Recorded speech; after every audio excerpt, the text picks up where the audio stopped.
Today is Friday, October 8, 2021. Roland Martin Unfiltered, broadcasting live from Los Angeles on the Black Star Network. Folks, shocking video of cops in Ohio snatching a paraplegic black man out of his car.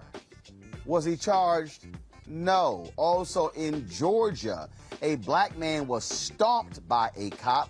He was already on the ground and subdued. Folks, when you see the shocking video, it'll blow you away. Folks, September jobs reports out. Disappointing numbers. We'll talk with the black economist about what it means for black employment. Also on today's show, North Carolina State Representative Charles Graham announces his run for Congress. Boy, a really stunning video where this white candidate goes directly at the issue of the history of race and racism in North Carolina. Wait until you see this video. Also in our Education Matters segment, Bethune-Cookman University wants to reshape how business professionals transform the world economy. Folks, been a great show for you. It is time to bring the funk. I'm Roland Martin Unfiltered on the Black Star Network from LA. Let's go. He's got it. Whatever the miss, he's on it. Whatever it is, he's got the scoop, the fact, the find. And when it breaks, he's right on time and it's rolling. Best believe he's knowing. Putting it down from sports to news to politics. With entertainment just for kicks, he's rolling. It's on go, roll, y'all. It's Roland Martin, yeah. Rolling with Roland now.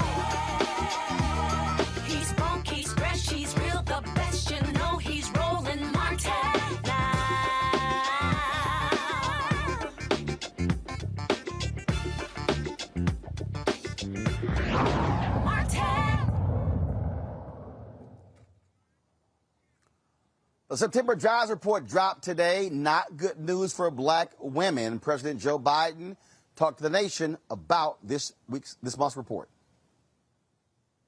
Today, for the first time since March of 2020, the American unemployment rate is below 5%. In just 8 months since I became president, in the midst of a grave public health and economic crisis, the unemployment rate is now down below 5% at 4.8%. In total, the job creation in the first 8 months of my administration is nearly 5 million jobs. Jobs up, wages up, unemployment down. That's progress. And it's a tribute to the hard work and resilience of the American people who are battling through this pandemic, working to keep their businesses afloat. Now, that's overall, but what about black women? Dr. Christian Brody joins us right now. She is the Brookings Metropolitan Policy Program Fellow. Dr. Brody, glad to have you on the show. Jobs report in September does not look good for black women. Unpack it for us. Yeah, so I love what the president said, and he's absolutely right that we are seeing more increases during his presidency than under the previous person.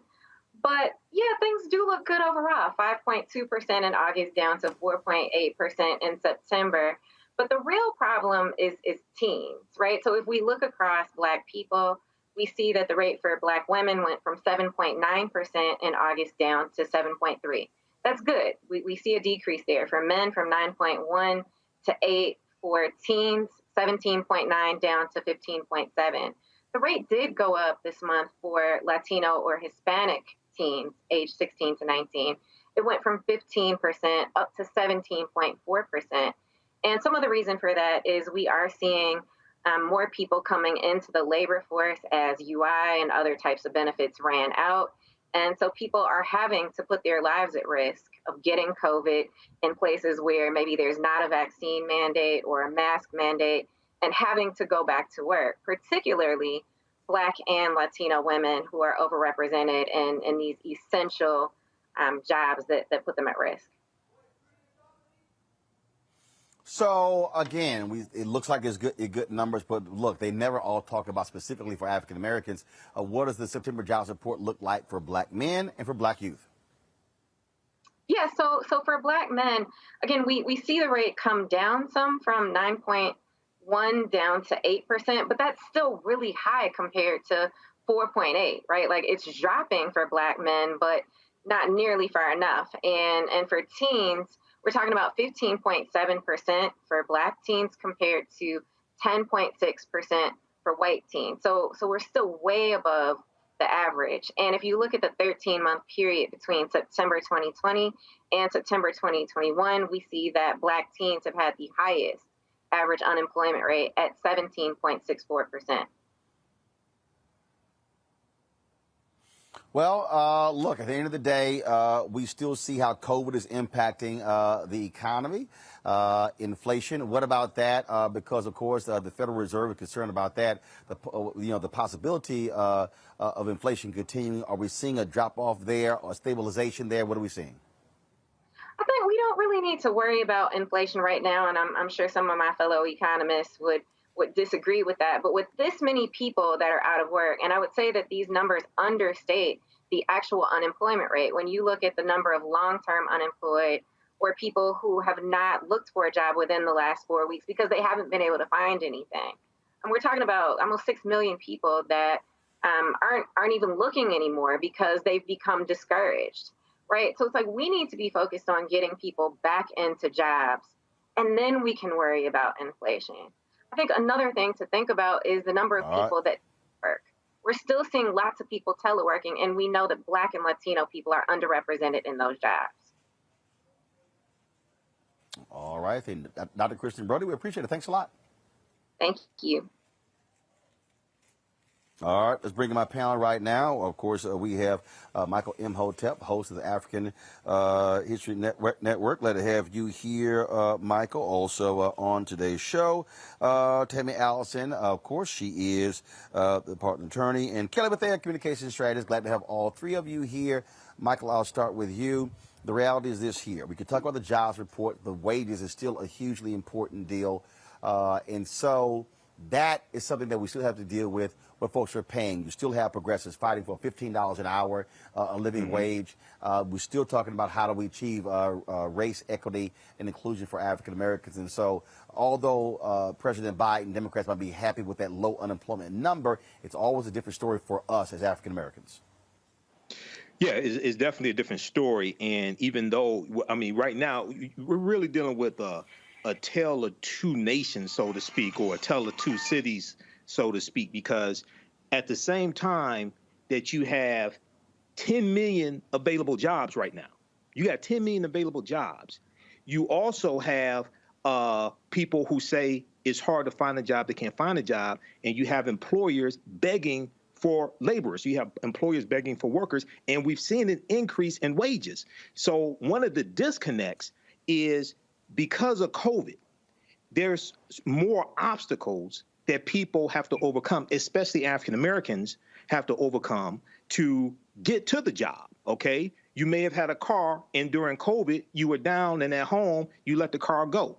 We see that 300,000 women left the workforce in the last month, and also we also see that we see students sent home, thousands of students sent home because of coronavirus outbreaks in their schools, et cetera. So we're dealing with a number of different obstacles getting to available jobs, okay? So there has to be, we got to really focus on removing those obstacles and actually connecting us with those jobs. It's different if jobs don't exist. There are 10 million open jobs right now. Kelly?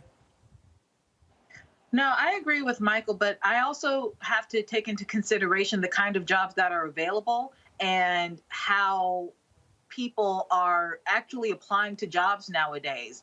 The pandemic brought to light just how valuable workers are.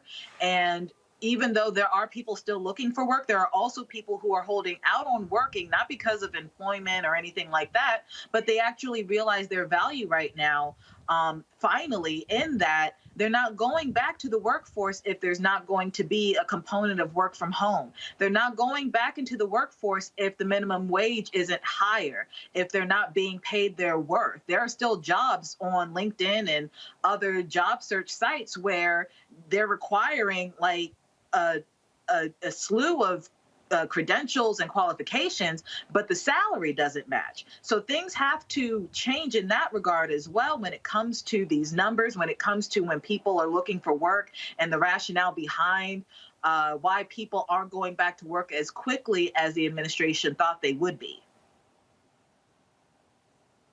Tammy? Hi, Roland. I believe that Black women specifically are tired, okay? The inherent bias in the policies and procedures, no matter what industry you're in, it exists. And Black women no longer want to deal with that. And as the other panelists stated, they know their worth. Black women are also the #1 rising business owners in this country. So I believe that with all of the things that have been happening to Black women when we talk about discrimination in the workplace, coupled with the pandemic and the year that we've had in the post-summer of 2020 social and racial justice unrest, I don't think that Black women want to deal with the shenanigans of facing bias in the workplace. And I also think that's something that we should think about and take into consideration when we're speaking specifically about the job numbers and how Black women are not necessarily represented in being able to obtain those jobs. And in the same breath, I think it's important to look at these companies who have claimed to be diverse and to implement these new diversity, equity, and inclusion strategies, but they're still looking for workers. And it's important to note who is sitting at the table to screen these applicants, because a lot of times they don't look like this panel.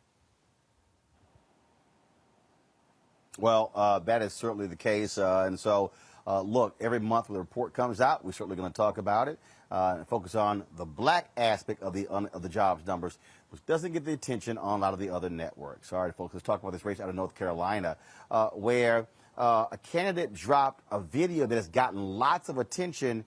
You rarely see a white candidate running for office speak this explicitly about race in announcing his campaign. Watch this. When I was a young boy, the KKK announced a night rally in my home county. A cross burning with hundreds of Klansmen to terrorize the blacks and Lumbee. We were a poor farming community, black, white, and Indian. My parents and grandparents were sharecroppers like many. The police chief warned the Grand Dragon, "These people don't want your trouble."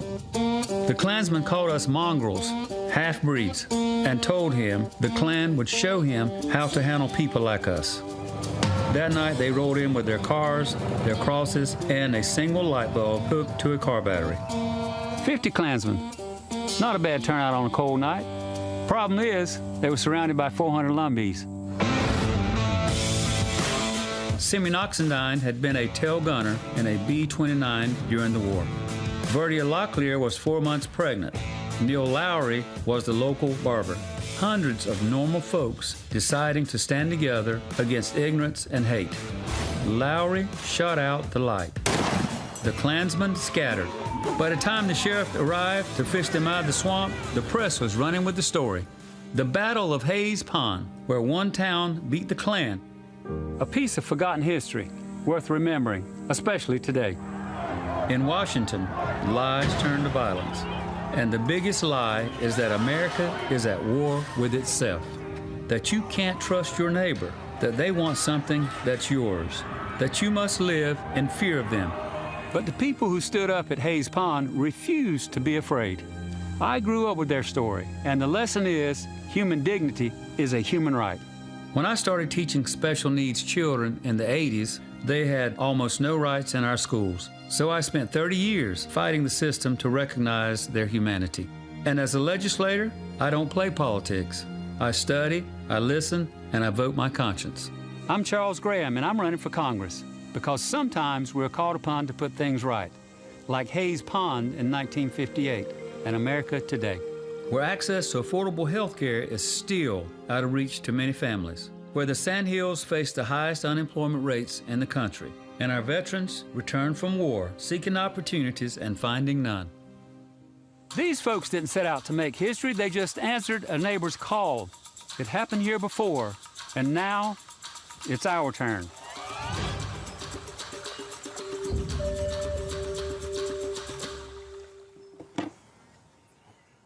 Well, joining us right now is Charles Graham. Welcome to Roland Martin Unfiltered on the Black Star Network.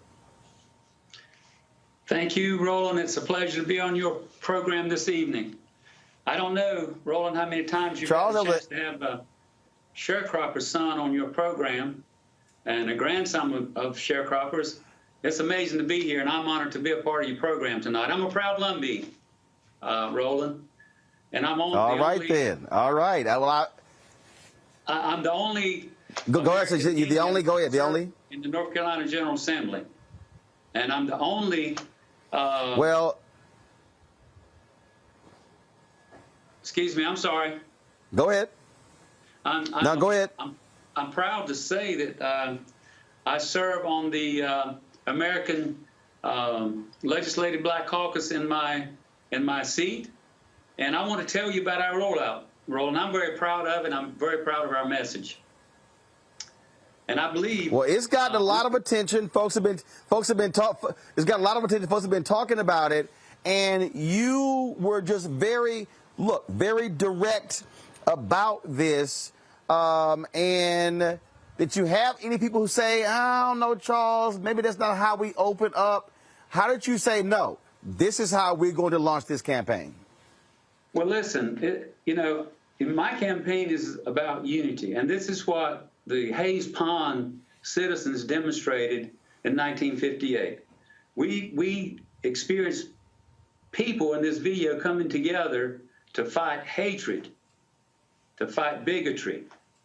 And Roland, we moved forward to 2021 from 1958, and what do we see? We see the same type of bigotry, hatred, trying to undermine our democracy.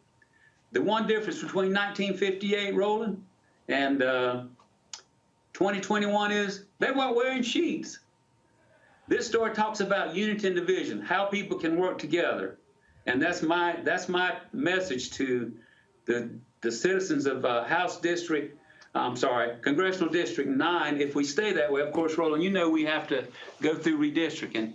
But, that's what we're all about. We need to unify. We need to work for the common values and have a representative in Congress who will do that. And that's what I'm about. And I would ask your viewers today, and I know you have folks who are very interested in what I'm talking about, and that is not dividing our country, unifying. And I would ask your listeners to support my campaign. VoteCharlesGraham.com. Go to my campaign website, support Charles Graham. And I think everyone understands, Roland, that I'm running against the far-right extremists who are determined to undermine our democracy and continue to divide us. That's not what Charles Graham's about. And I want that story to be told. You talk about those far-right extremists. You've been having to fight them in North Carolina. I've spent an inordinate amount of time on my show in the last decade talking about the viciousness by which the Republicans in North Carolina have been trying to lead. In many ways, what you're now seeing in Georgia and Texas and other places really started in North Carolina after Obama won that state by 14,100 votes in 2008. You're absolutely right.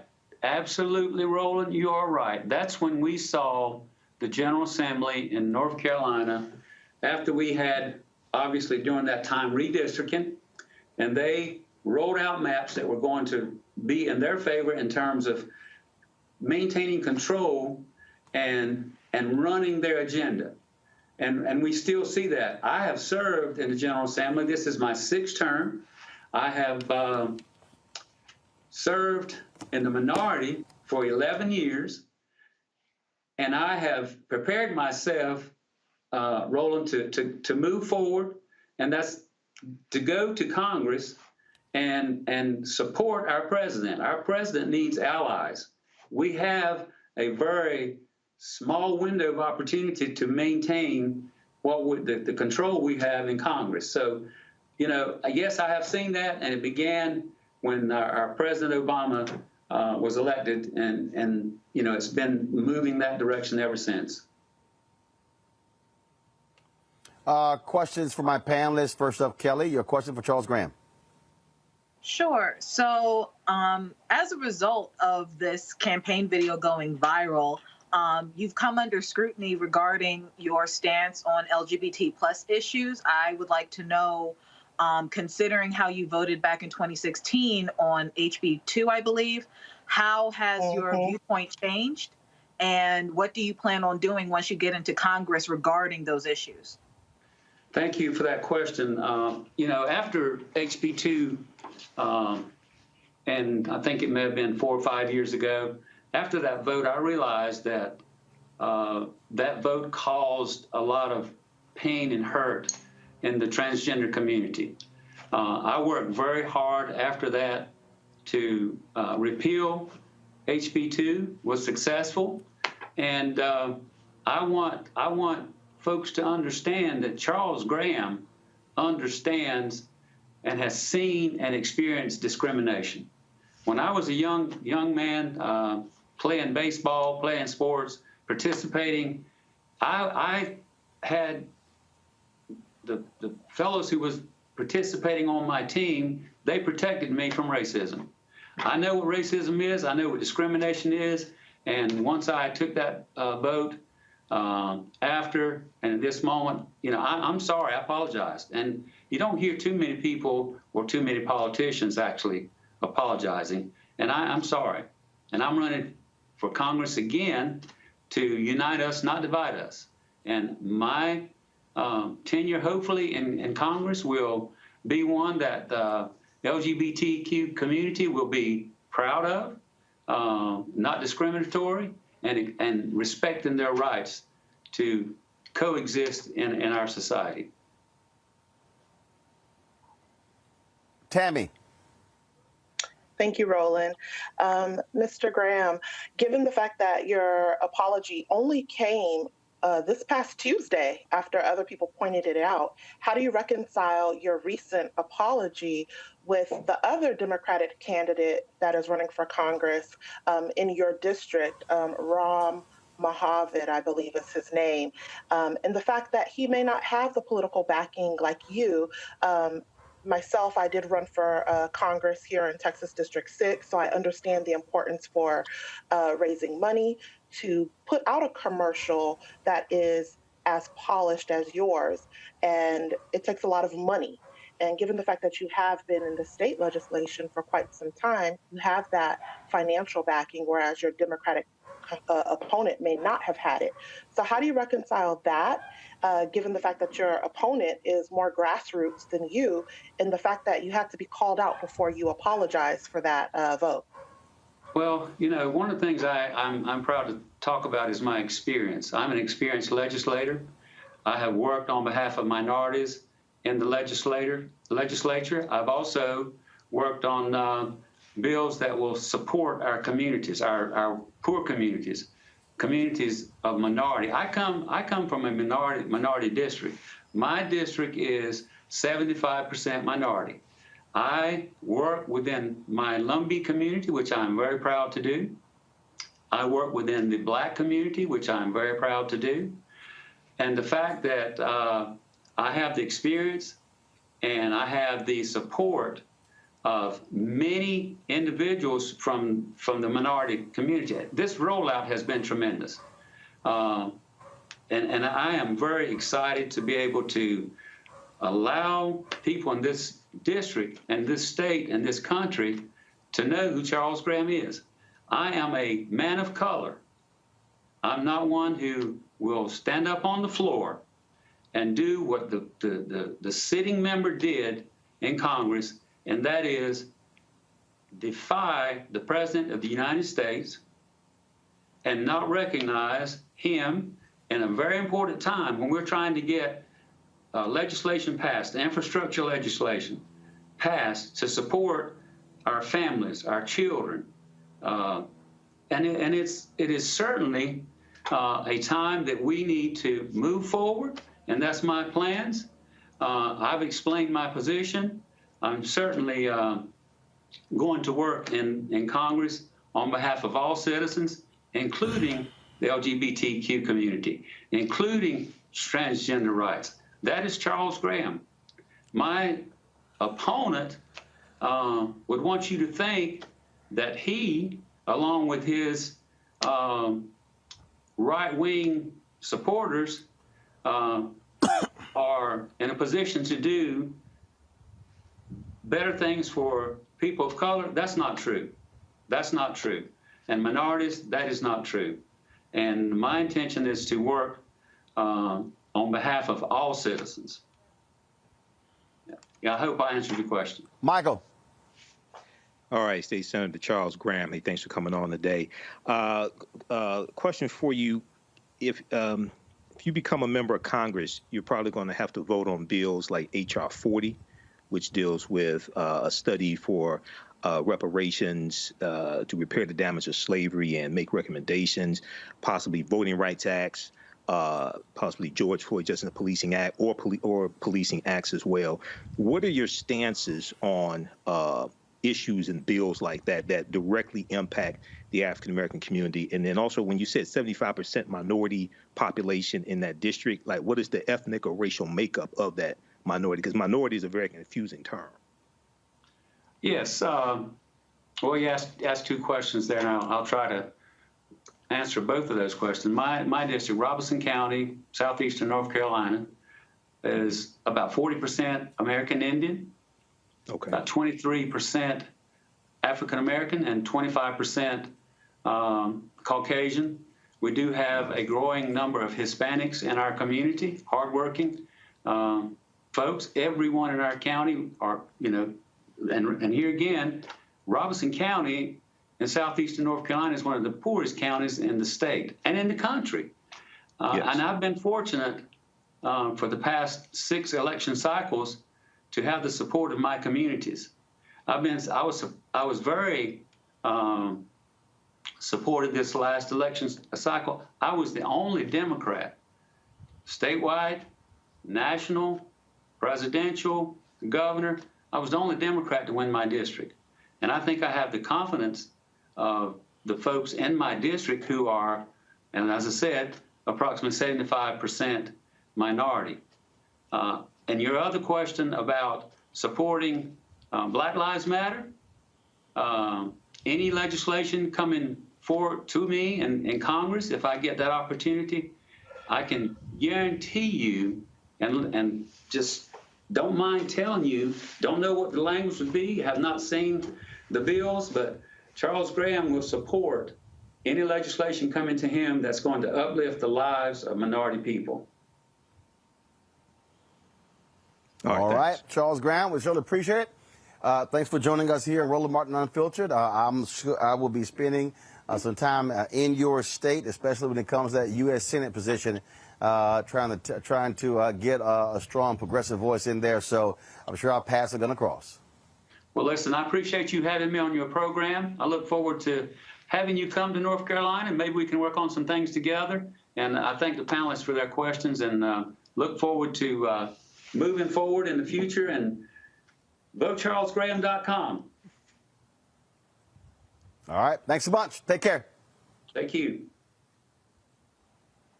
Folks, going to a break. When we come back on Roland Martin Unfiltered here in Los Angeles on the Black Star Network, Dave Chappelle getting lots of criticism for his latest Netflix special. Well, a group of a black LGBT organization, they say, hey, he should apologize. Netflix should remove that special. Cleo Monago disagrees. We'll hear both perspectives next, right here on Roland Martin Unfiltered.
Betty is saving big holiday shopping at Amazon. So now, she's free to become Bear Hug Betty.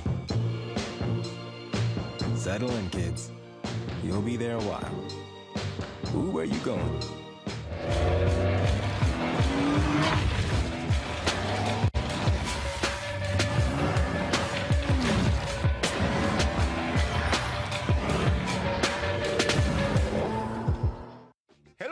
I'm Godfrey, and you're watching Roland Martin Unfiltered, and while he's doing Unfiltered, I'm practicing the wobble.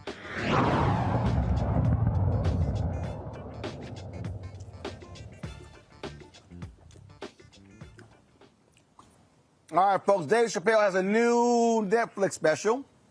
It's called The Closer. Well, not sitting well with a number of LGBT organizations.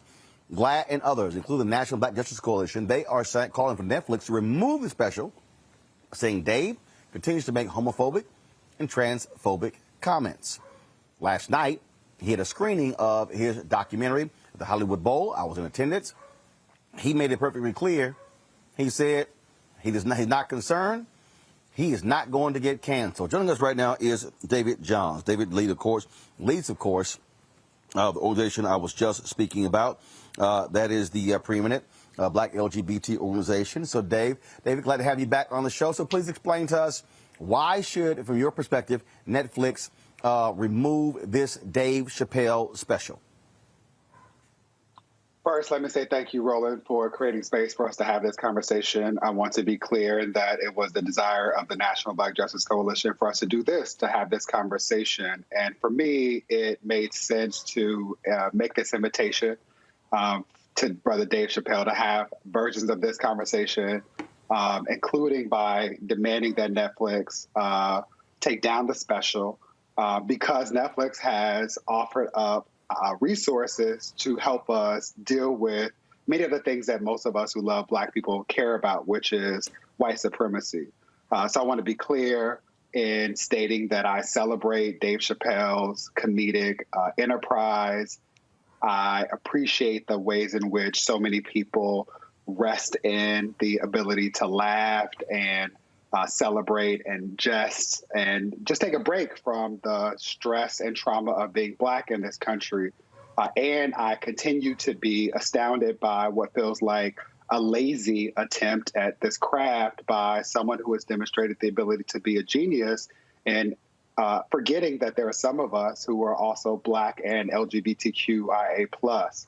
And so, again, all of this to say that I'm very well aware of Mr. Chappelle's comments about resting in the privilege that allows him to feel no regard for the implications of his comedy. And as someone who leads an organization that cares greatly about the overlooked and neglected needs of Black, queer, trans, and non-binary people, I'd like us all to do a little bit better. So how do you respond to folks who say, look, these are comedians. They talk about everybody. They talk about Black people. They talk about gay people. They talk about trans people. They talk about women. They talk about politicians. They talk about everybody. Many comedians say that's what comedians do. You're not going to a keynote speech. You're going to a comedy show.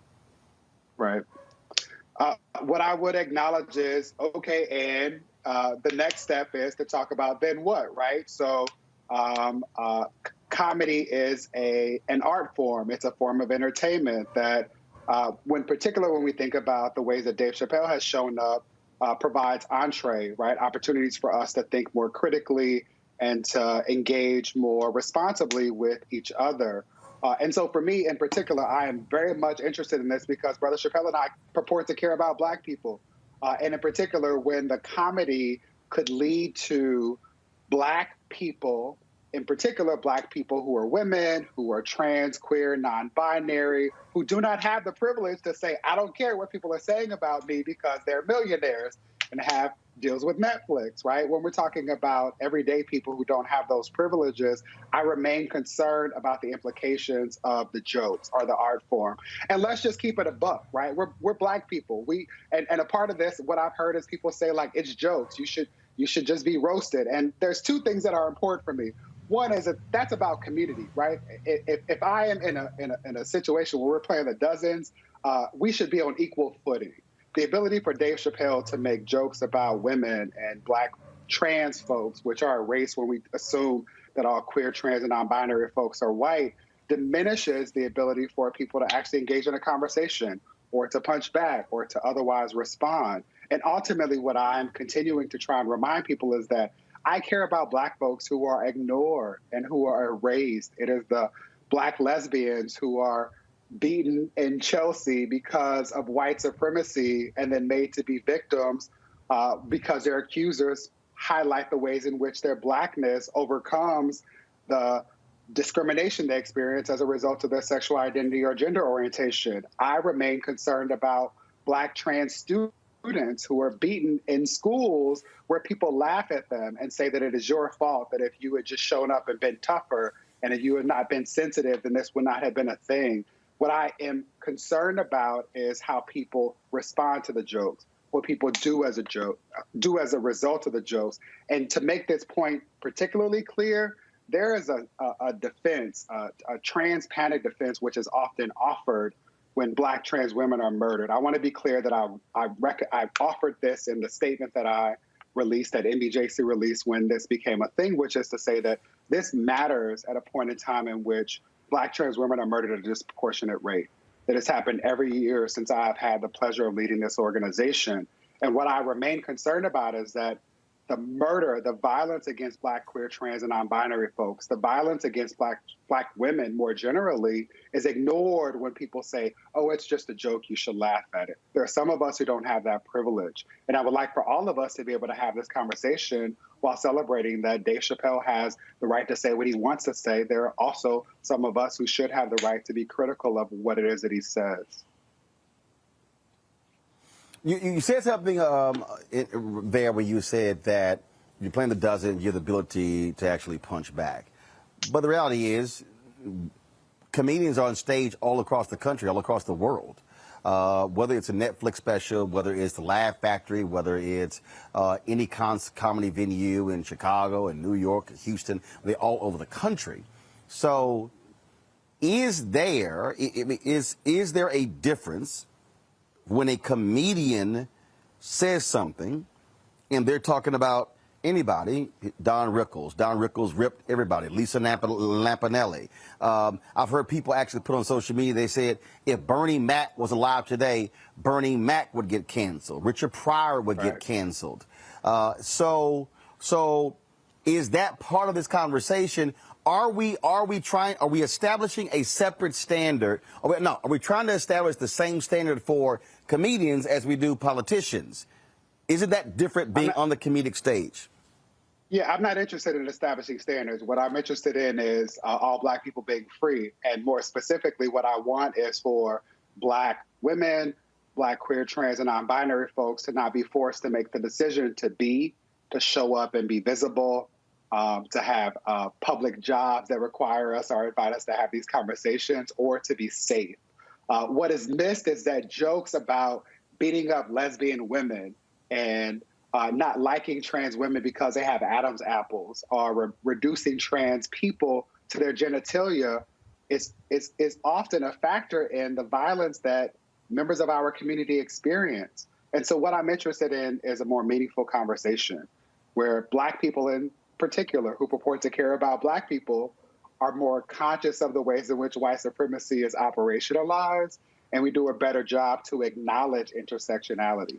I want to be clear, to the extent that I believe that it has been lost heretofore, that I appreciate what I believe is Dave Chappelle saying that that the dragon he is attempting to slay is white supremacy. That is why this matters to me. That is why it was important for NBJC to engage in this discussion. We care about Black people, all of us being free.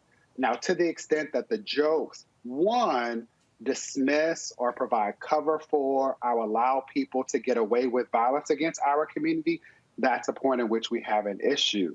And again, the invitation is for us to have more meaningful conversations about the ways in which people use jokes, our humor, our comedy, to dismiss the things that actually are meaningful and show up as barriers in terms of our ability as Black people to live self-actualized lives, to be free to other.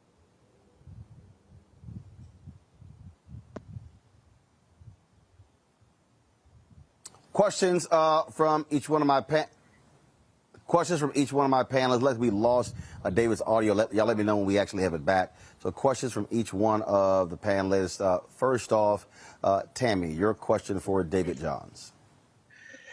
Mr. Johns, how do you reconcile, cancel culture being so easy for someone to just get canceled at this point, and something that I say a lot, clemency through ownership, which is literal and figurative, the figurative component meaning say sorry so you could be forgiven.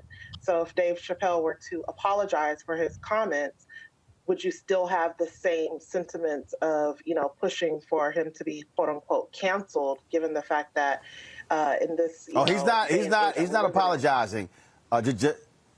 Just real quick. He ain't apologizing. Last night's show, he made it perfectly clear. No. He made it perfectly clear. He ain't apologizing. And in fact, Stevie Wonder even came on stage and talked about what we should be canceling. He was there in support of Dave. All right, David, go ahead. I don't know that I had anything to say. I was actually cut out of the conversation because of the audio. But again, I would just simply highlight that it must be nice. No. Right? Okay, no, hold on.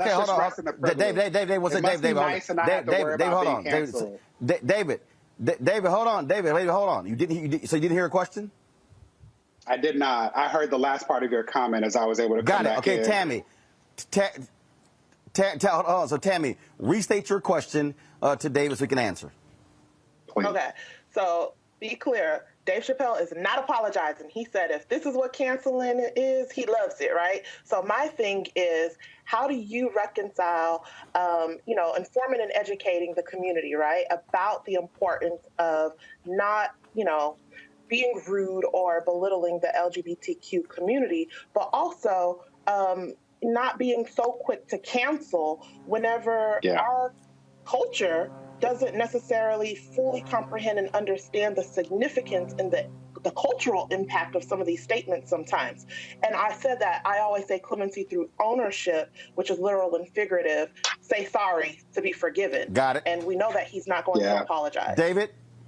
Yeah, I appreciate that, Tammy. Really thoughtful question. I want to acknowledge that this is not easy at all. There's no simple answer. I don't want to suggest that there is. I do want to name that it must be nice to rest in the privilege of being a millionaire who can say whatever you want without regard for how it might impact other people who do not have access to the privilege that you have been afforded to have access to, and just simply do and be and say. And again, what's challenging for me is knowing that the reality is that so many of us, not all of us, I don't purport to speak for all of us, but so many of us do not have that privilege. We are on track to have this year be the deadliest year with regard to the murders of Black trans women. And often, NBJC issues statements, much like the statement we issued around Dave Chappelle, around the murders of Black trans women that doesn't get a modicum of the traction or energy that this has received. And so my hope is that while Mr. Chappelle continues to do whatever he will do because he's privileged enough to do that, that we will continue to have these conversations. And that as a community of people who purport to care about Black people, that we will do better. Not only with regard to our language and with regard to how we have conversations with one another, but how we protect and support one another in more meaningful and measurable ways. Michael. All right. How you doing, David? Don't necessarily have so much of a question, but a comment and an observation here. And I've been reading this about Dave Chappelle. I haven't seen the special yet. One of the criticisms that he's getting is defense of comments that the baby made that people are saying were homophobic as well. And we know the baby got canceled and disinvited from different events. And the concern that I have is that when African Americans are dehumanized, whether it's in music, whether it's in specials called the N-word, B's, and things like this, the outrage doesn't take place to talk about removing that artwork that dehumanizes African Americans. But and very quickly here, so the baby got disinvited from different events and festivals for making homophobic remarks on stage that was not part of a song. It wasn't recorded, anything like that. But he got invited to the festivals after making songs that dehumanize Black people. And people are largely silent on that, okay? So that's the conflict that I have, okay? So, that's my perspective on this. Okay. No, I appreciate that. I appreciate that. Your thoughts on that? Yeah, I appreciate that. And for me, the problem with the jokes and the presentation of this conversation via this big platform is that it affirms this lie that all Black people are cis, heterosexual, and think and operate in the same way, and all queer people are white. And that is a lie. Right. And so if we step back from that, the thing that I find frustrating is that most people are now engaging in this conversation without regard for the fact that, as Dave Chappelle referenced, the baby shot somebody in Walmart and then rapped about it in a song where he told his child, I would do it again. That is a problem. We talk so much about violence in the Black community. I want to offer a footnote. There are so many people who have been introduced to NBJC for the first time.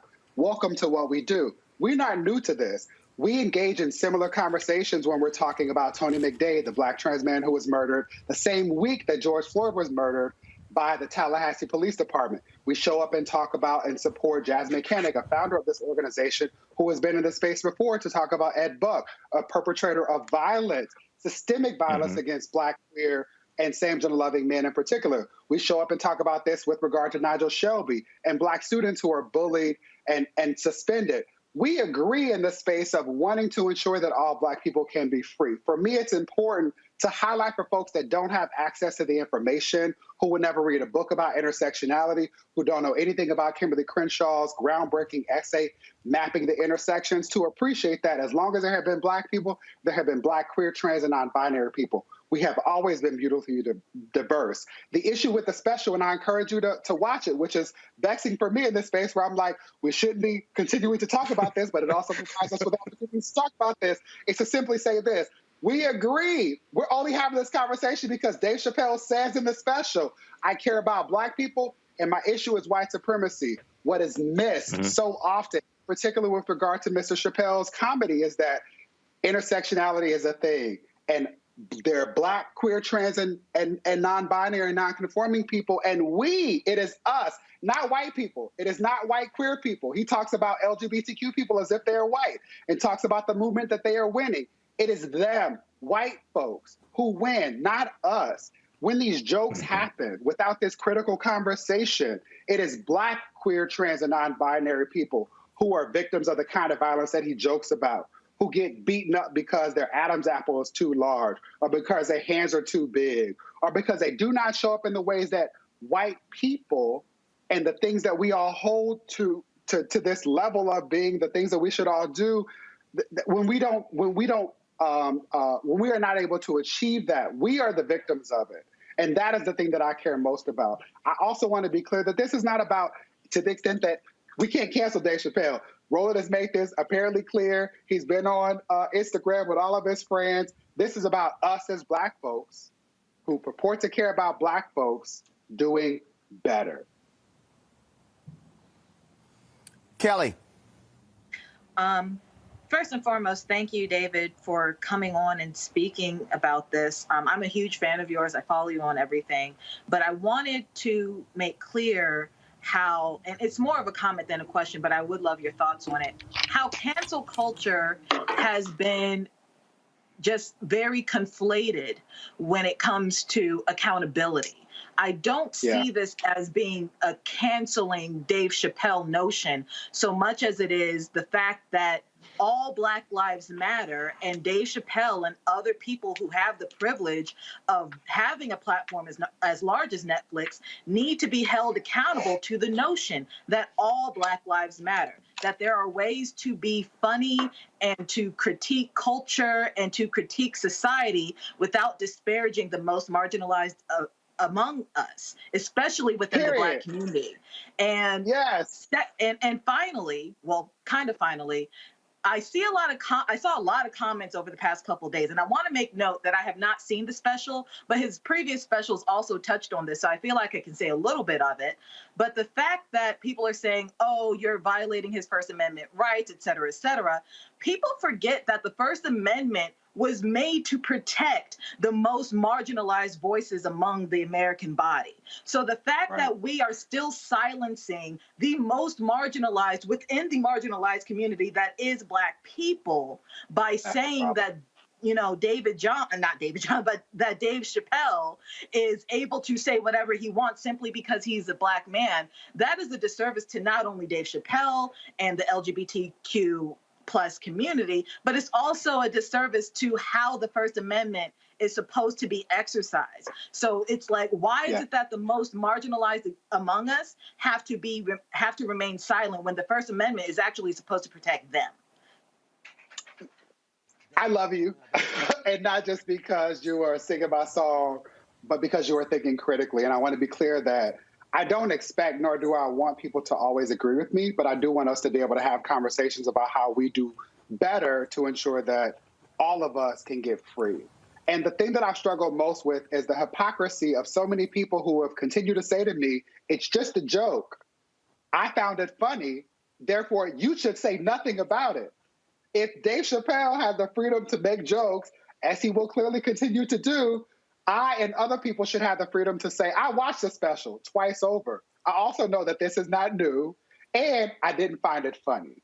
And two truths can exist at the same time. Beyond that, to your point, Kelly, I will continue to say that my issue and interest is in ensuring that all of us can be free. We are now actively having a fight, a conversation that hopefully will lead to us being able to pass the Equality Act. And the issue for me is that too many Black people consider the Equality Act a gay piece of legislation, something that will benefit white gay people or LGBTQ people generally, because again, the assumption is that all gay people are queer. And the reality is it's a civil rights piece of legislation. It addresses fundamental gaps in legislation that exist around the pieces of legislation that most Black people will name when they talk about the things that they care most about with regard to civil rights, right? This includes things like ensuring that Black women cannot be fired because of the way that they wear their hair, ensuring that all of us cannot be kicked out of a rideshare like an Uber or a Lyft because of the way that we show up in the world. I care about Black people. I really don't care as much about what George Carlin has to say or Rosie O'Donnell. What I care about is acknowledging that in this moment, there is someone who has an extreme platform, who has an extreme amount of wealth, an extreme amount of privilege, who purports to care about Black people. And I'm simply saying that if you purport to care about Black people, I would like to know if you actually care about all of us. And for me, that's the question that is being pressed at this moment. Heretofore, it has been possible for folks to say, I care about Black people, and that be code word for saying, I care about some of us.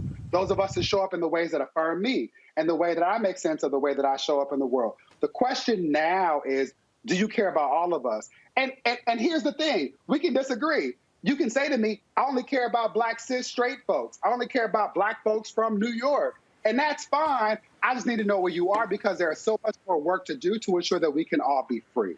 That's my goal. Thank you. David Johns, National Black Justice Coalition. We surely appreciate it, David. Thanks a bunch. Thank you. All right. Gotta go to a break. We come back. We'll talk with Cleo Monago, who is the senior advisor for the Black Men's Exchange. He has another perspective on Dave Chappelle, Netflix, and allegations of transphobia as well as homophobia. That is next on Roland Martin Unfiltered, broadcasting live from Los Angeles on the Black Star Network. Oh, that spin class was brutal. Well, you can try using the Buick's massaging seat. Oh, yeah, that's nice. Can I use Apple CarPlay to put some music on? Sure, it's wireless. Pick something we all like. Okay, hold on. What's your Buick's Wi-Fi password? Buick Envision 2021. Oh, you should pick something stronger. That's really predictable. That's a really tight spot. Don't worry, I used to hate parallel parking. Me too. Hey. Really outdid yourself. Yes, we did. The all-new Buick Envision, an SUV built around you. All of you. Hey everybody, it's your man Fred Hammond. Hi, my name is Brisha Webb, and you're watching Roland Martin Unfiltered. Ow. Well, I like a nice filter usually, but we can be unfiltered.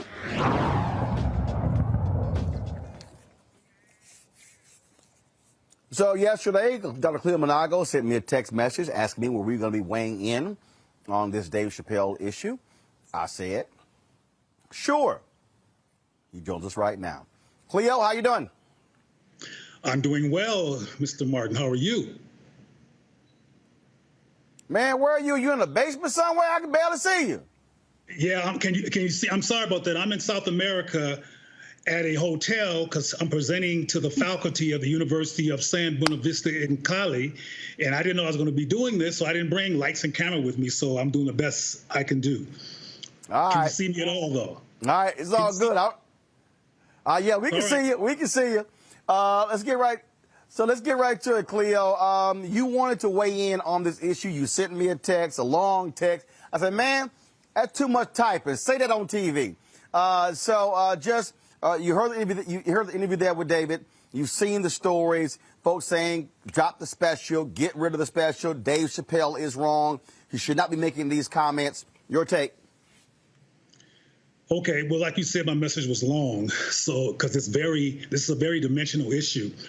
I appreciated some of what David said, which I think was provoked by the conversation here, because what he was talking about previously that I first saw was a part of what we're talking about as cancel culture, and for Netflix to cancel David Chappelle's The Closer. And I finally saw it. I mean, when I first heard about this controversy, I hadn't seen it yet. I finally saw it this morning. And my perspective after I saw it was definitely I don't support the show being canceled. One of the things that was said in your conversation with David is about the importance of us having conversations, and I've been saying that for a while, that we need to be having Black acculturated and informed conversations about these issues. I think the reason that David Chappelle talks about LGBTQ and queer and all that as white, because white people are its foundation, white culture is how it's rolled out, and the people that lead it in this country that have the most power are particularly whites. Black people are marginalized by that community, and one of the things that David Chappelle talked about in one of his previous stand-ups was that reality. But what I want to focus on here is that I care about everybody, Black. I care about Black trans people and what's been happening among trans Black people. That 21 that was identified as murder. I care about the 9,013 Black people who were murdered at large, 8,469 Black men, 1,440 Black women, and the 21 trans people that we know about who have been murdered. They all matter to me. But what's being ignored, and frankly, I think the gay paradigm encourages the ignoring of Black contextual historical issues, is that David, regardless of his millions and et cetera, is someone who cares about Black people and Black life. And one of the things that he said at the very ending of his program was empathy should go both ways in terms of Black people and the LGBTQ white-led community, and toward Black people. There should be empathy both ways, and historically there has not been. And that community has been known to be marginalizing of Black issues, Black concerns, and it encourages Black people to go along with its agenda and its perspective instead of addressing contextual and cultural issues. And that's what comedian David Chappelle is trying to do. And I emphasize that he's a comedian because he's not a social scientist. He's not a behavioral health scientist. He's not a history major. He doesn't know the facts about the human story here. He probably does not know the issue of gender and gender nuance from an African perspective, because that's not his background. So he's an American citizen who's talking about what he sees. And what he sees, which is, because he's not blind, is an LGBTQ community that's white-led and practices racism. For example, and there's tons of them, in California, when Ed Buck did what he did, the white gay community knew about it because it had been reported, and they didn't come up in arms against the murder of Black men at Ed Buck's home. And I got tons of examples of that community not being supportive of Black people. But I want to get back to some issues that David raised so people won't get confused, because David said over and over again that Black people are queer, Black people are trans, Black people, et cetera. This is a diverse community. I have a relatively large following online as well, and there are lots of trans, same-gender loving, et cetera, people who support David Chappelle's perspective, who doesn't have the perspective of the National Black Justice Coalition. Some of them look at this through the lens of being Black. And what I mean, again, by that is David Chappelle is an advocate for the defense and empowerment and justice for Black people. And I believe that includes Black men, women, and everybody else. And as a result of us not considering that and looking at this simply from a gay defensive lens, we're not even looking at the fact that if you look at his special from the whole context, he had a very endearing and loving story about a trans friend of his. And that's not being talked about among the people who are critiquing him. And the very few times it is referenced is poo-pooed, because frankly, there's a tendency in this society to poo-poo what Black men say, whether they're millionaires or not, because this is an anti-Black society that does attack Black men. And I'll finish this tangent with this because I hope to respond to questions. One of the things that clearly concerns David Chappelle is Black manhood. And one of the things that I want to talk about at some point is the underpinning of why there's anxiety. I mean, he did a lot of bashing, if you will, around masculine traits of some trans people and made fun of it, which I found disturbing. And I understand contextually why people who are struggling, because transgender people struggle. Transgender people are bullied. Transgender people, well as all kinds of other Black people, frankly, at larger numbers, are murdered and killed. But focusing on this issue, there are situations that lead to the death of trans people, and there's teasing and bullying and a misunderstanding or judgment around being too male, too female. All this stuff is actually occurring. But canceling the likes of David Chappelle, cancels the opportunity to have a conversation about some of the things that's really causing Black people, including David Chappelle, anxiety along these lines. We're concerned about the emasculation of Black men. We're concerned about if what all Black men have gone through historically has led to gender confusion. I'm not saying that is my perspective. My perspective is nuanced, and I don't want to get into that now unless it comes out of some questions. But there's some, he's known, David Chappelle is known for being one of the comedians who was given a whole lot of money to put on a dress, and he said no. And instead of engaging meaningfully from a Black perspective why he said no, and what he was worried about, he was simply called femophobic, homophobic, transphobic. And that's what the LGBT community does. Even when Black people take on that paradigm, we don't engage Black anxiety and perspective around these issues to be educated about what's really going on. And if we did talk about the anxiety among Black people regarding the compromise of Black men, the impact of police brutality, the impact of castration, whether it's physical or social, all of these attacks on Black males, and now the particularly Black and male cancel culture. This is causing a rise in Black people some anxiety that is not being engaged and unpacked. Instead, folks are calling people homophobic and transphobic and canceling them.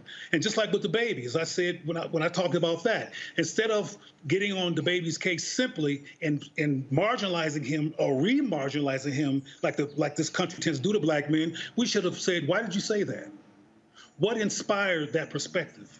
What made you feel compelled at a concert that was not about homosexuality or sucking penises in the park? How did that come to mind for you, Jonathan? That's his real name.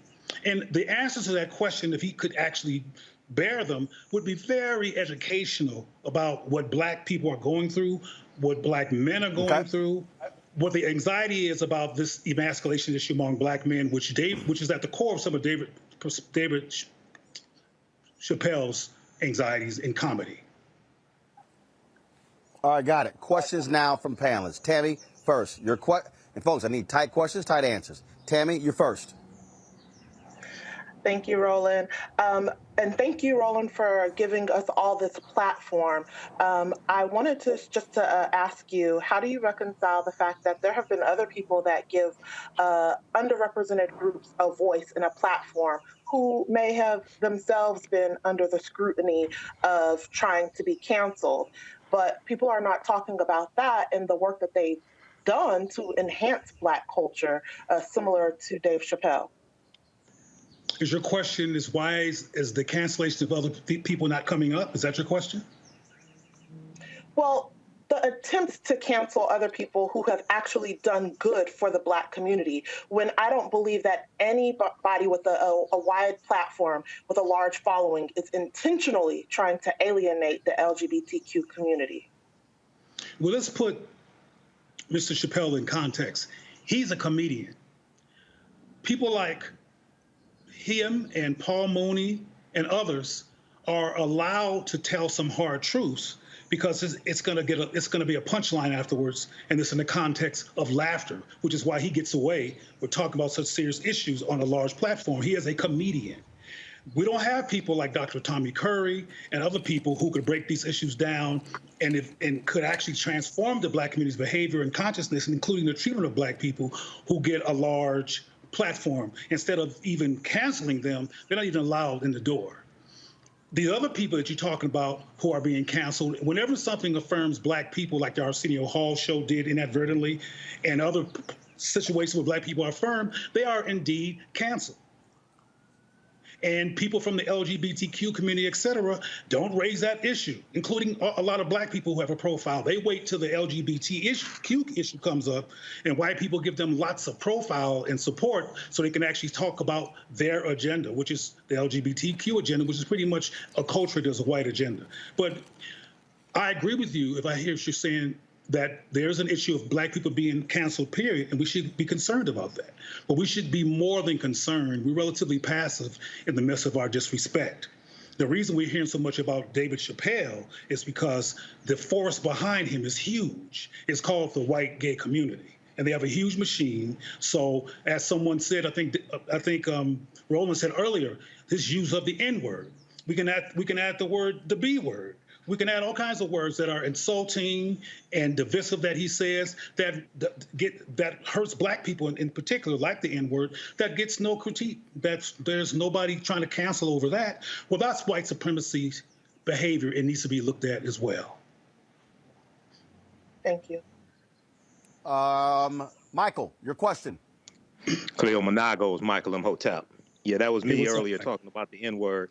So this is my critique here, and you can comment on this. With the baby being canceled, disinvited from festivals for talking 2 minutes, homophobic rant, but has songs dehumanizing black people. He gets invited to the festivals. Dave Chappelle gets attacked for comments about transgender people, things like this, but no critique. No comments about him using the N-word, things like this. Talk about how is it that black people are the only ones who you can say anything you want to about, whereas anybody else, when you talk about them, you get out of pocket their consequences and repercussions. As I mentioned earlier, black people do not have the relentless, focused, unified, funded, and resource machine that the LGBTQ community has as a result of white people in white spaces with white privilege and white audacity creating that space. And I want to say, so I won't sound dismissive, that the white gay community exists, including with all its privilege, in response to having been profoundly oppressed once upon a time in this country, murdered and killed and harassed and locked up. So it's not that their behavior and their subjectivity is not warranted. However, it doesn't include issues that are relevant to black people.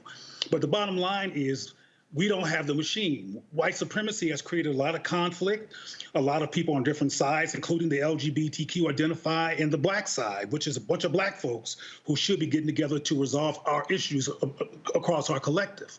But we jump on bandwagons that get a lot of support sometimes because it's where the action is, it's where the money is, it's where the support is, where the media attention and where you can get some press.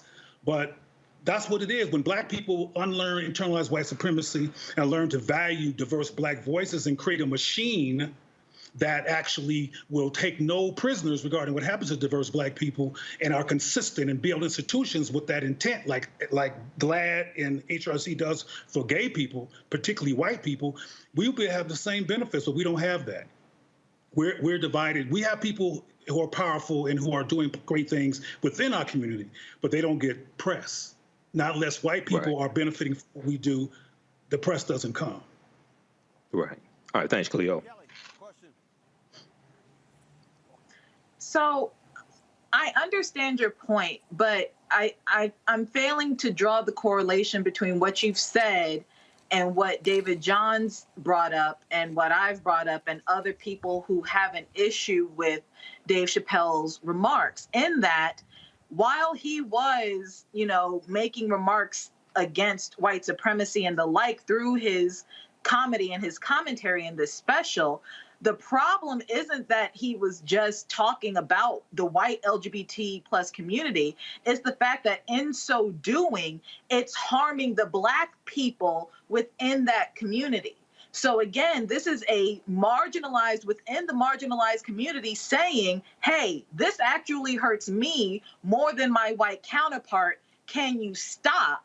And yet and still we have people literally just saying no and screw you. So how do you reconcile the fact that it's black LGBT people saying this is hurting me? We are the ones who are actually going to be impacted by his commentary the most because he's a black man. How do you reconcile them actually pleading with the cis het community, myself and you and others? How are we to basically take them under the wing that is black people and let them know that we care? All right, well, that's a lot. And that's a very important question, though. It's a lot. But let me tell you this, or let me explain this. Let me reiterate that I care about all black people. And my work, not abstractly, but directly affirms same-gender loving, trans, and bisexual people, along with the rest of the black family. So we're not in any kind of conflict regarding the importance of affirming people who are same-gender loving, et cetera. But a word that you mentioned is key. you talked about that black people are being harmed. Now, before I get to how universal the harm is, I want to mention to you that David is a powerful, articulate brother who came on here and raises issues. And David is one person, just like I'm one person. There's not no one perspective on this. There's lots and lots of same-gender loving, including trans people, who are not bothered by Dave Chappelle, who indeed support Dave Chappelle. The white transgender person who committed suicide that he referenced, their family openly supports David Chappelle. So, and there's another well-known comedian named Flame Monroe, who's transgendered, who supports David Chappelle. So I want to make it clear that this is not a monolithic perspective. The National Black Justice Coalition is one organization, and there's other organizations with different perspectives, including the Black Men's Exchange, which doesn't share in terms of absolute precision to perspective of National Black Justice Coalition. Where we agree is that same-gender loving people, et cetera, trans, et cetera, should not be harmed. They should be allowed to be free. We agree there. However, the platform and the container in which we get to that point, we disagree with. I want to make sure that I talk about the harm. And I almost got emotional when I said that. In short, the white LGBT community and its paradigm prowess in politics has done harm to black people. If you do a study of HIV and AIDS, and there's many, many other examples of how white gays wrote out the HIV and AIDS epidemic in terms of care and resources, they marginalized black people, and by that act helped to create a epidemic that could have been further resolved if we were not put out by the white gay community. I can go on and on and on about the racism in the white gay community in terms of harm being done to black people. What David Chappelle is talking about as well is harm being done to black people. One of the powerful things that he says is, would you please stop punching down on my people? That's one of the final comments that Dave Chappelle says, actually after he had contextualized it quite clearly before he even said that throughout his hour and a half special. The harm is being done. And David Chappelle is concerned about that harm. Now, David Chappelle, to my knowledge, is not a same-gender loving or bisexual man. He made some inferences, I should say, during his interesting sexual inferences around glory holes, et cetera, during his stand-up. But he doesn't understand the nuances, the experience of same-gender loving people.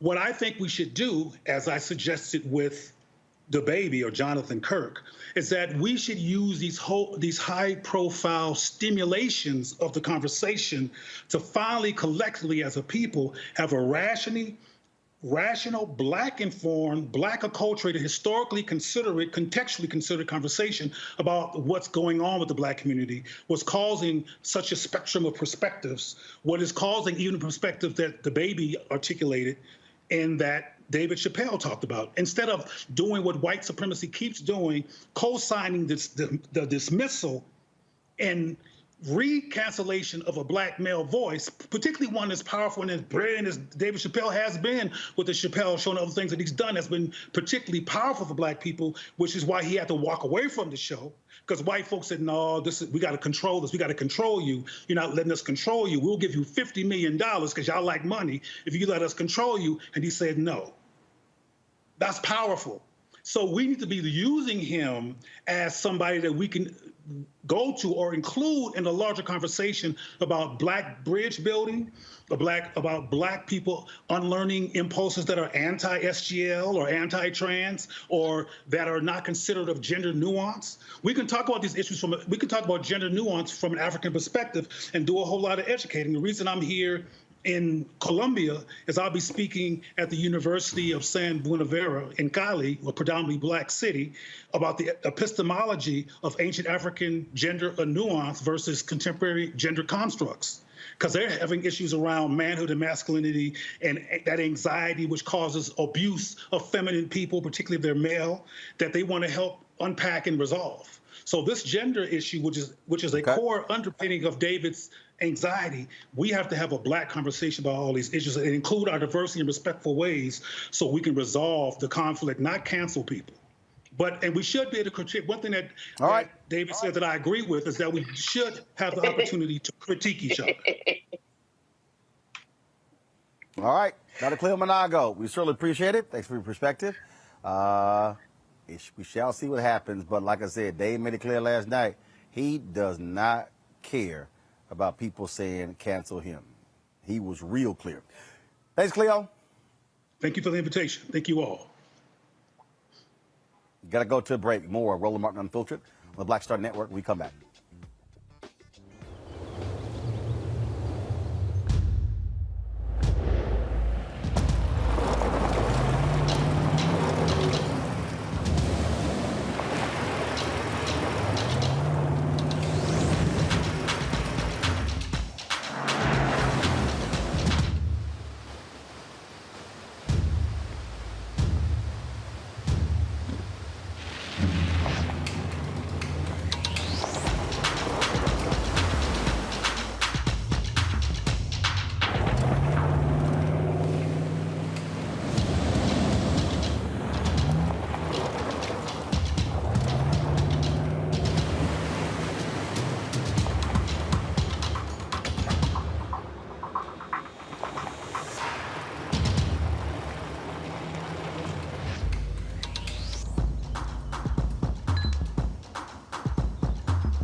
Maureen is saving big holiday shopping at Amazon, so now she's free to become Maureen the Merrier.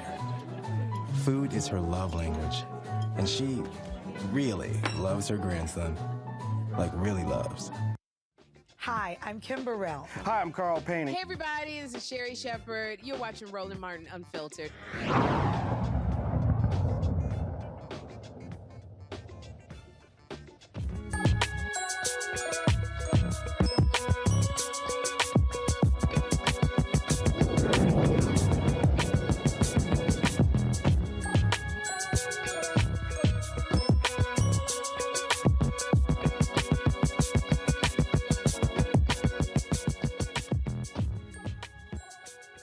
All right, folks, when it comes to education, black HBCU business schools have been doing a heck of a lot producing the next generation of leaders. Of course, remember, we were down in Atlanta. We focused on North Carolina Central with their opening of their new business school. Bethune-Cookman, they have a new head of their business school there. Dr. Lawrence Drake heads up Bethune-Cookman's College of Business and Entrepreneurship. Dr. Drake, glad to have you, Roland Martin Unfiltered. Good to be here, Roland.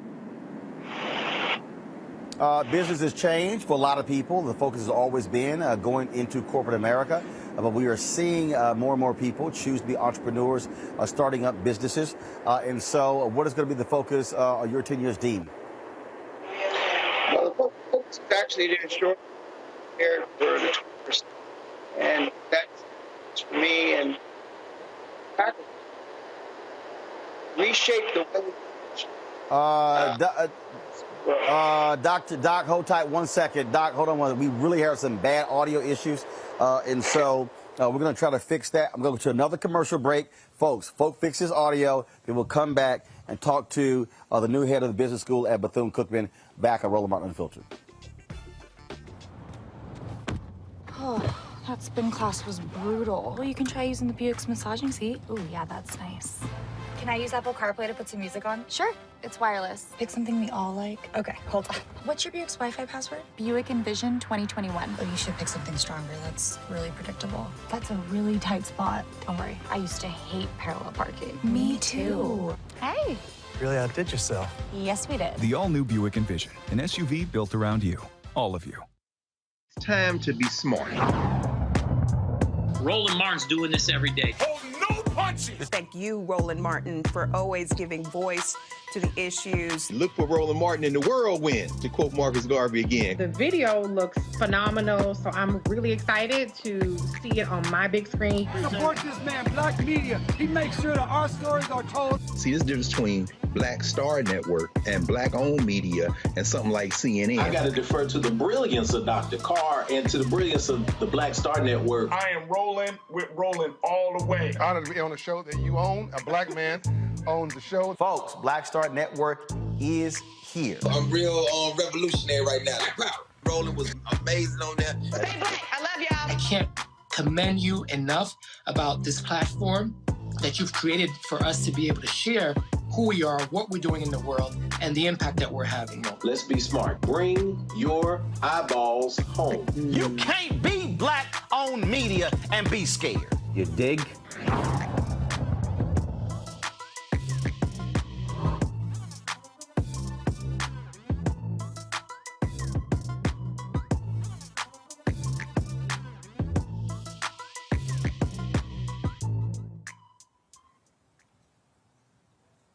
All right, folks, we're trying to get Doc's audio straight, but let's show you this here. This video shot of a Georgia cop on October 3rd that's got folks raging upset. Watch this.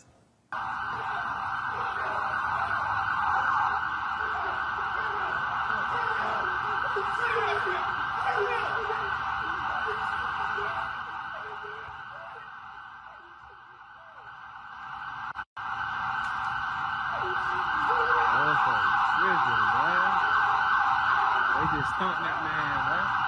He just stumped that nigga. He watching it, bro.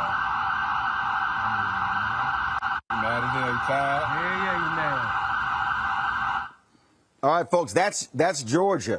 Now, watch this video out of Ohio of cops snatching a black man, a paraplegic, out of his car. Watch this. What's your name again? Clifford Owensby? Yes, sir. Mr. Owensby, turn the car off for me, please. All right, under your seatbelt for me. Yeah, I'm having you step out of the car. I can't step out the car, sir. I'm a paraplegic. I got help getting in. Well, I'll help you getting out. Excuse me? I'm gonna help you get out. Well, I don't think that's gonna happen, sir. Well, I do, because I'm asking you, but I'm telling you. So it's not an option. Can I ask you what's the problem? Yeah, the problem is that because of your history, I'm gonna have your dog do a free air around the car. You have to be out of the car. I can't get out of the vehicle, sir. Sir, I'm going to assist you get out of the vehicle. As someone assists you to get in the vehicle. No, you're not. No, you're not. You're not gonna touch me. You're definitely not about to touch me. And I'm about to go ahead and get somebody on the line because it will be a lawsuit if you put your hands on me for no reason, bro. Well, the reason is that I'm asking you. No. We ain't gonna go there. We about to get some people here that's about to witness what's going on. That's right. You gotta step out, buddy. I cannot step out. I'm a paraplegic. I cannot. Come on. I'm a paraplegic, sir. Come on, bro. Step out of the car. I cannot step out of the car. I cannot step out of the vehicle. I had this situation last night. You can get out. You can get out of the car. You got in the car. Hello. You can get out of the car. Hey, bro. Can you come down the street to Ferguson and Grand? The police just pulled me over and they trying to make me get out the car, and I'm telling them I'm a paraplegic. I can't get out the car without no help and shit. And these motherfuckers, they also should just come down the street, bring some people with cameras. Come down the street, bring cameras and bring somebody so they can witness what's going on. All right, come on. Time to get out of the car. I'm not getting out. I just told you I'm a paraplegic. I cannot get out. I do not want to have to. I do not want to have to. Can you call your white shirt, please? I will. If you pull me out of here, you better expect. So here's the thing. I'm gonna pull you out and then I'll call a white shirt because you're getting out of the car. That's not an option. You're getting out of this car, so you can cooperate and get out of the car, or I will drag you out of the car. Do you see your two options here? Now, which would you like to do, sir? I would like for you to call your white shirt. I will when I'm done. Get out of the car. Come on, bro. Get out of the car. Get out of the car. Come on, bro. Get out of the car. Get out of the car. Listen. Get out of the car. I am a paraplegic, bro. You can hurt me. Get out of the car. You can hurt me, bro. Get out of the car. Get out of the car. What are y'all doing, bro? Dude, you're making this worse. I'm a paraplegic, bro. I'm trying to tell you that I got help getting in the car. Y'all can hurt me. They can hurt me. Get out of the car. Bro, I'm a paraplegic. Get out. You have to get out of the car. Ow. Get out of the car. Somebody help. Somebody help. Something right here. Somebody help. Stop. Somebody help. Stop. Someone help. Stop. So are y'all recording this? Stop. Somebody help. I'm a paraplegic. Stop. They are doing the unjust thing to me. Somebody please help me. Stop. Stop. You are hurting me. What are you talking about? I'm a paraplegic. Stop. I'm a paraplegic. I'm a paraplegic. Stop. You're making this worse than it needs to be. I'm a paraplegic. I gave y'all my ID. That's fine. I gave y'all everything y'all asked for. That's fine. Cooperate. Can y'all call the white shirt? You call whoever you want. Can y'all call the real police, please? You're about to get tased, dude. I ain't playing with you anymore. Ow!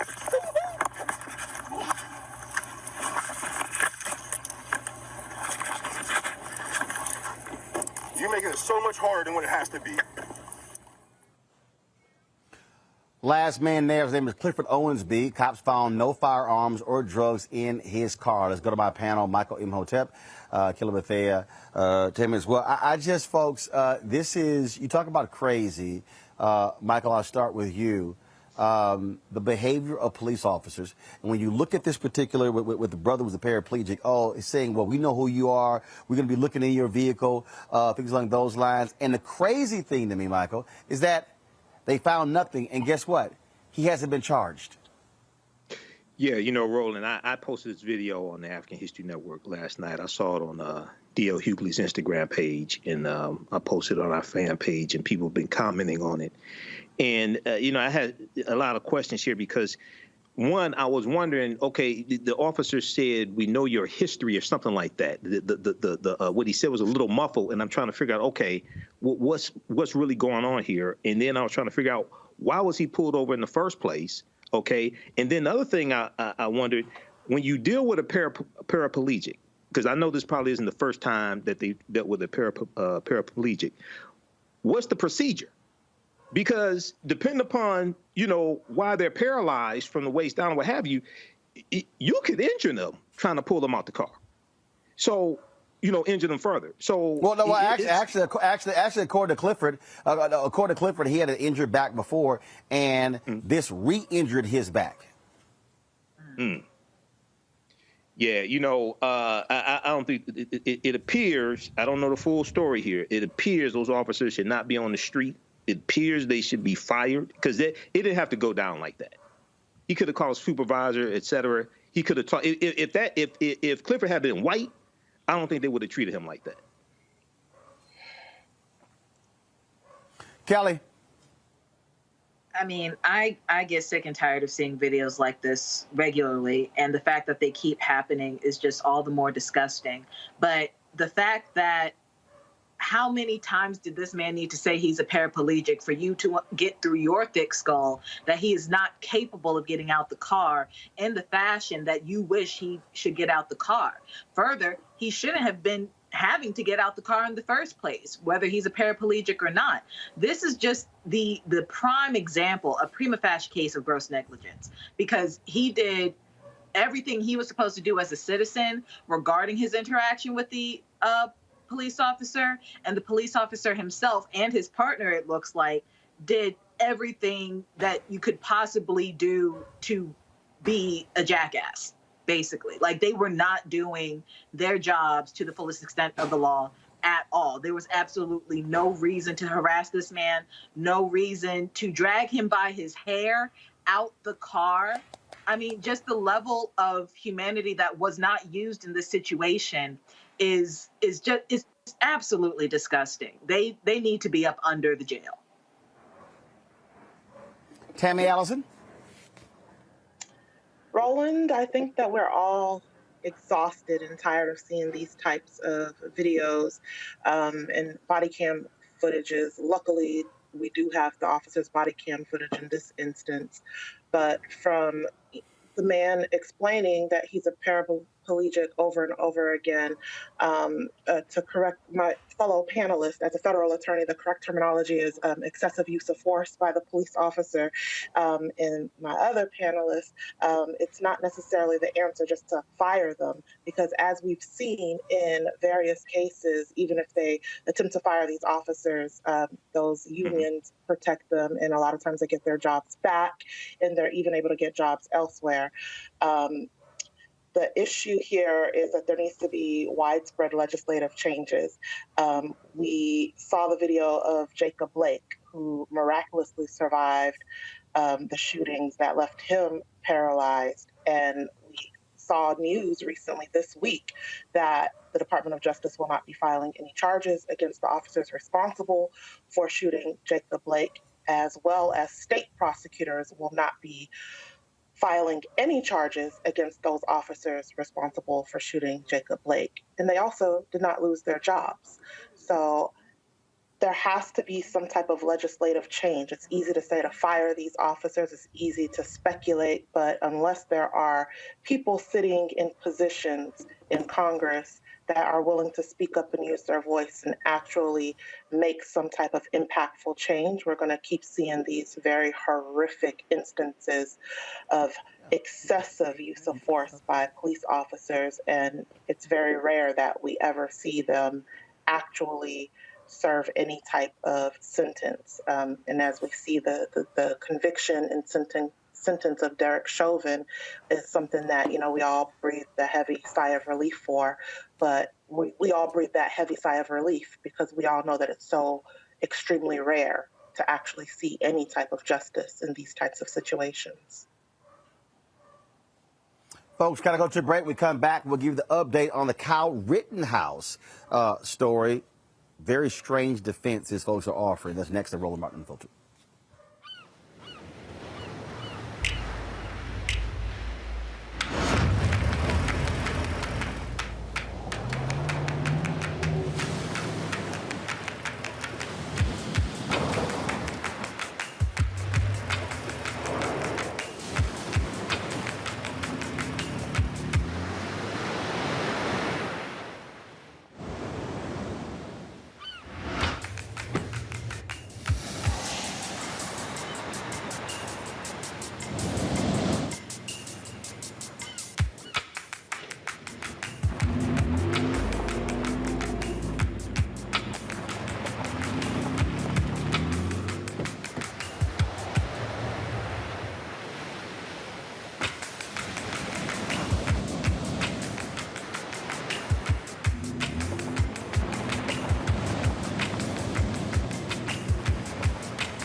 Betty is saving big holiday shopping at Amazon. So now, she's free to become Bear Hug Betty.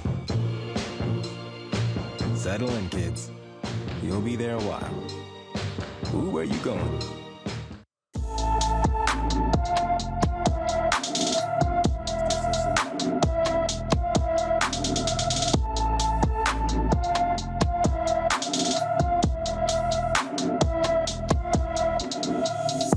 All right, folks, time for our Black and Missing segment, which we focus on every single day on the show, bringing the attention of young folks who have come up missing all across this country. They do not get the attention that they deserve, so therefore that's why we have this particular segment right here. We have, of course, this young man here. Again, Christopher Blount, 5'10", 185 pounds, black hair, brown eyes. He is from Pendleton, Indiana.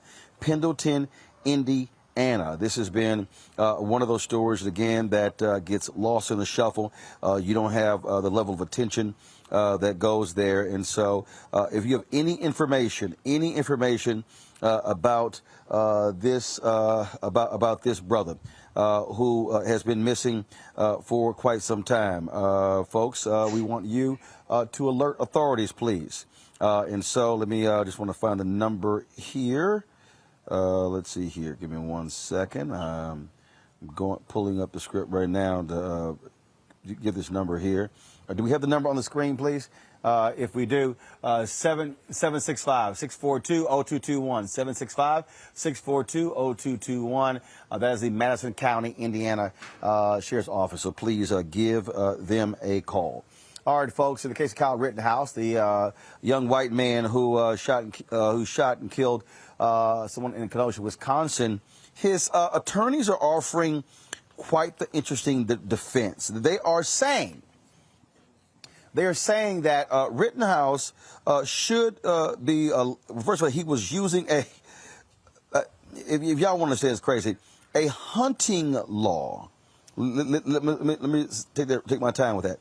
They're suggesting that a hunting law, okay? Now, shot the people, 2 dead, okay? They're saying that the Wisconsin hunting laws allowed him to carry assault weapons during the 2020 fatal shooting. What the hell, Tammy? The hunting laws? Was he hunting? He wasn't hunting animals. Are they suggesting that the hunting laws in Wisconsin allow for him to hunt people? What the hell is that? hunting Black people that were protesting the shooting of Jacob Blake that I was just talking about, and this 17-year-old crossed state lines with this hunting weapon to hunt down protesters, people that were exercising their First Amendment rights to protest. And the defense attorneys also tried to say that it was self-defense, but yeah, the protesters did nothing. And from my recollection, I think that he had initiated some type of contact with some of the protesters, and someone like threw maybe like a plastic bag at him. And to use this hunting weapon against them, it's just ridiculous. And, you know, I know that there were some pretrial motions with the judge, and the judge trying to take some matters under consideration is what the judge said. In my experience, again, this is state court. In my experience in federal district court, you don't usually see a judge, you know, take something, you know, under consideration to actually think about letting the defense bring up, you know, this hunting thing in his age. Usually you see it whenever they're in trial and maybe the judge is taking a matter under advisement until there's additional information with a pending motion. But this is wild. Kelly, this is quite strange. I mean, you hear all kinds of defenses. This is probably one of the strangest ones I've ever heard. Certainly strange, but also expected when you're talking about people who do not care about Black bodies and Black issues at all. I mean, we're talking about hunting Black bodies, which was a thing, you know. I do not hold anything past white people, specifically racist white people in this regard. I don't have much else to say about that other than it's sadly expected. Michael? Yeah, this is an example of a defense attorney knowing that they're desperate. So the first question that you would ask is, okay, so what was he in the middle of the street hunting? Second question, because the assistant district attorney Thomas Benger said, okay, did he have a certificate to hunt? Did he have a hunting license? Okay, so prove that. What was he in the street of Kenosha hunting, and did he have a legal license to hunt? Okay, and he said if that's their argument, go ahead and make that argument. So this is an example of how you know your client is in deep sugar honey iced tea. You're just trying to make stuff up. And can we not forget that? This man, they raised $2 million for this man, Kyle Rittenhouse, the 17-year-old, okay? And then the officer that actually donated about almost $50,000, okay? He donated money. And then the people donated money to the officer that was filed for donating money to Kyle Rittenhouse. This is just shenanigans, just disgusting, gross, ill. Speaking of shenanigans in Alabama, the Montgomery City Council decision to change a street name from a Confederate president to the honoring a civil rights icon, Dr. Reverend Fred Gray, come with a healthy fine. First of all, attorney Fred Gray. The City Council voted to rename the street from Jeff Davis Avenue to Fred D. Gray Avenue. Well, the unanimous vote could prompt a $25,000 fine as a result of a 2017 Alabama state law that says cities or counties could not make any changes to Confederate monuments without state approval. Mayor Stephen Reed said donors have already offered to pay the penalty on behalf of the city. Fred Gray, of course, is 90 years old. He served as the attorney for Dr. King for Rosa Parks.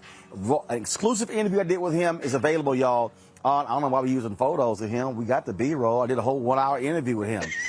So if y'all go to Black Star Network, yeah, why are y'all using photos of Fred Gray when I talk to the man? Lord have mercy.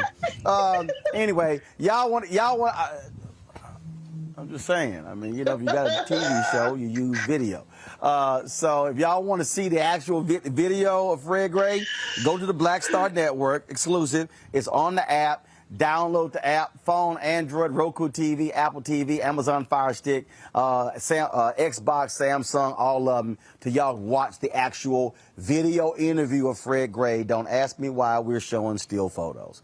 I don't know. I cannot think of everything, y'all. All right. That shows you right there how these people in Alabama are so stupid. Republicans love talking about local control, but they really didn't want the people to have local control, Michael, over their own city. That's how racists roll. Well, keep in mind, Alabama was one of those former Confederate states that took up arms against the Union to maintain slavery and committed treason based upon Article 3, Section 3 of the U.S. Constitution. So, I mean, this is Alabama. I mean, you look at the 1901 Alabama state constitution, they changed the state constitution to institute poll taxes and literacy tests to suppress the African-American vote.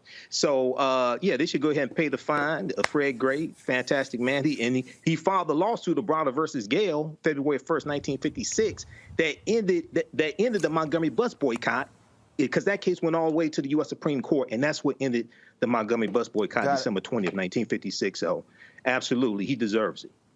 Kelly? Yes. Kelly?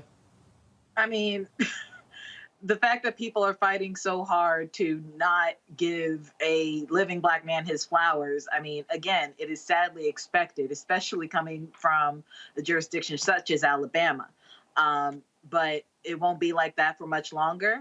He's going to get his flowers come hell or high water, and I look forward to the day that the name is changed and all is well. Tammy? Hey, Roland, listen, this is why I be talking about, like, we need representatives that are not too scared to talk, okay? We got all these people that are running for office, but y'all scared. You got to talk, okay? Because this is some law that is on the books, and this is some stuff that needed to have been addressed before, you know, this fine came up. You know, like, yes, people are going to pay the fine, but as my very esteemed panelist stated, you know, Alabama is the state that sued the Department of Justice during the Obama administration when Eric Holder was the Attorney General, which resulted in that 2013 Supreme Court decision that reversed the Voting Rights Act that we're now fighting for because the Republicans found the loophole for it. But let's be very clear to all of our progressive, quote-unquote, Democrats.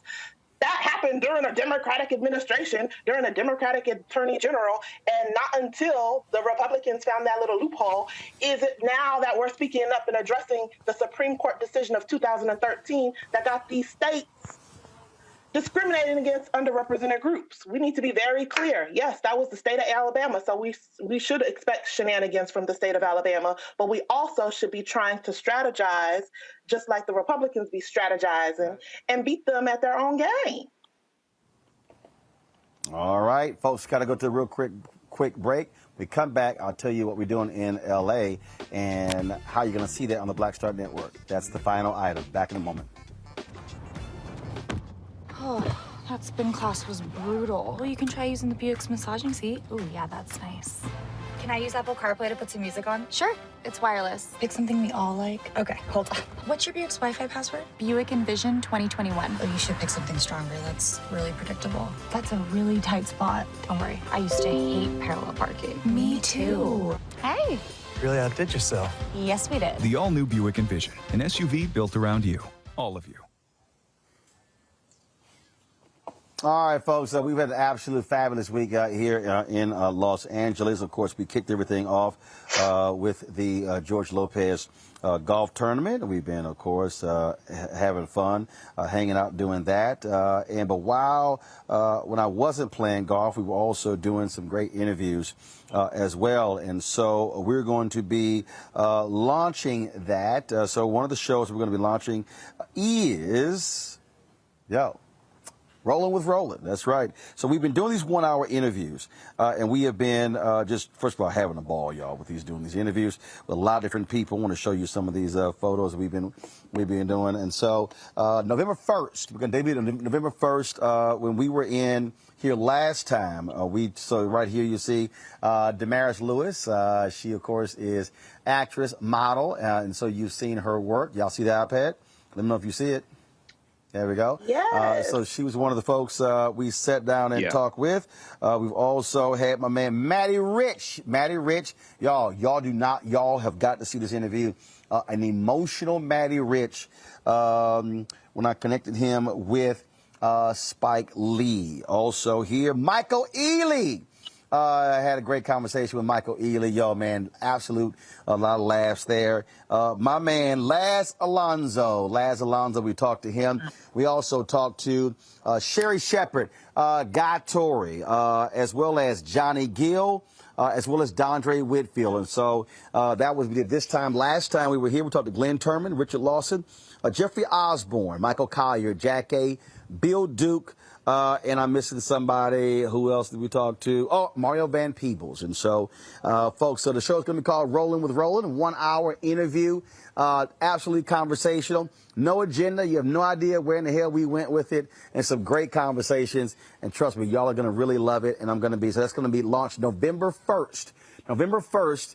Only on the Black Star Network. You must download the app. I'll be unveiling some other shows. I'm talking to folks next week, and so we'll be letting you know what those shows are as well. So a lot of things happening.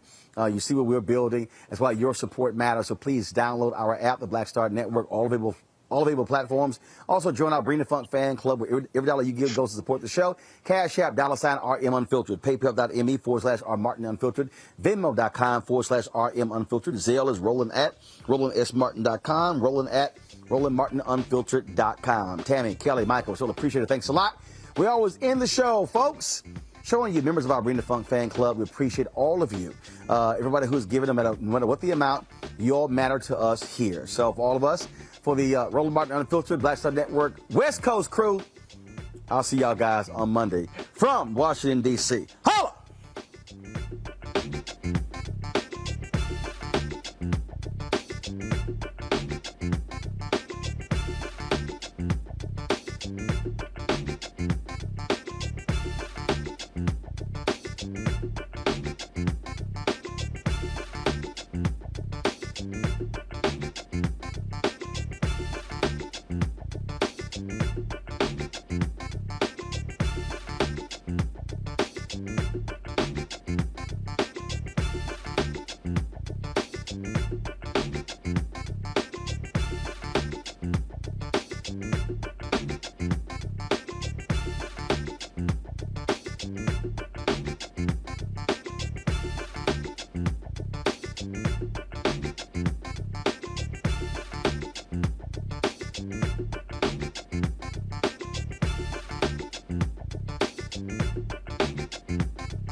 it's time to be smart. Roland Martin's doing this every day. Oh, no punches! Thank you, Roland Martin, for always giving voice to the issues. Look for Roland Martin in the whirlwind, to quote Marcus Garvey again. The video looks phenomenal, so I'm really excited to see it on my big screen. Support this man, Black Media. He makes sure that our stories are told. See, this difference between Black Star Network and Black-owned media and something like CNN. I got to defer to the brilliance of Dr. Carr and to the brilliance of the Black Star Network. I am rolling with Roland all the way. Honored to be on a show that you own. A black man owns the show. Folks, Black Star Network is here. I'm real revolutionary right now. Roland was amazing on there. Stay black. I love y'all. I can't commend you enough about this platform that you've created for us to be able to share who we are, what we're doing in the world, and the impact that we're having. Let's be smart. Bring your eyeballs home. You can't be black-owned media and be scared. You dig?